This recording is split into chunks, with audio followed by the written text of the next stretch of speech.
मित्रांनो, फेब्रुवारी ते मे महिन्याच्या दरम्यान राज्यातील बऱ्याच जिल्ह्यांमध्ये अवकाळी पाऊस आणि गारपिटीमुळे शेतकऱ्यांचं मोठ्या प्रमाणात नुकसान झालेलं होतं. आपण पाठीमागे एका व्हिडिओच्या माध्यमातून माहिती घेतली होती की ही नुकसान भरपाई शेतकऱ्यांच्या खात्यावर कधीपर्यंत वितरित होईल. याला नुकसान भरपाई वितरित होतं तर दिवाळी भिडते की काय असं देखील आपण बोललो होतो. त्याचप्रमाणे मित्रांनो, आता पोर्टलवर ज्या शेतकऱ्यांच्या नुकसान झालेले आहेत अशा शेतकऱ्यांच्या याद्या ह्या पोर्टलवर अपलोड होण्याचं काम सुरू होणार आहे.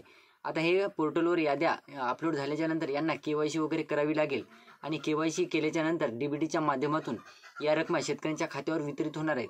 आता बोललं जात आहे की बाबा डायरेक्ट याद्या पोर्टलवर अपलोड होणार आणि अपलोड झालेल्या यादीमध्ये ज्या शेतकऱ्यांचं नाव असेल त्या शेतकऱ्यांच्या खात्यावर या रकमा वितरित होतील. परंतु मित्रांनो, पोर्टलवर याद्या अपलोड होणं म्हणजे तुम्हाला KYC करावी लागणार आहे, हे नक्की आहे, कन्फर्म आहे.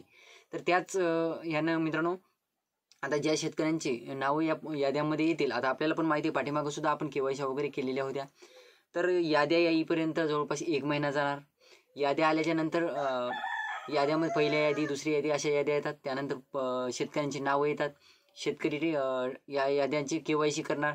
KYC केल्याच्या नंतर सुद्धा 15 ते 20 दिवसाच्या नंतर पहिल्या यादीचे जे शेतकरी पात्र ठरतील त्या शेतकऱ्यांच्या खात्यावर या रकमा वितरित होत असतात. हे आपल्याला माहीत झालेलं आहे. म्हणजे एकंदरीत बघायचं झालं मित्रांनो, आता पोर्टलवर याद्या जरी अपलोड होणं चालू झालेलं किंवा होणार असलं तरी सुद्धा 2 महिने तर धरून चला, 2 महिने शेतकऱ्यांच्या खात्यावर रक्कम वितरित होण्याला लागू शकतात.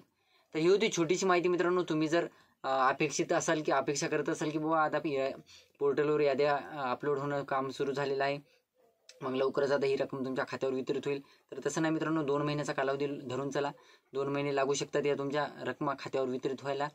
तर ही होती छोटीशी माहिती. व्हिडिओ आवडला असेल तर लाईक करा, चॅनलला सबस्क्राईब करा आणि जास्तीत जास्त शेतकऱ्यांपर्यंत पोहोचवण्याचा प्रयत्न करा. धन्यवाद.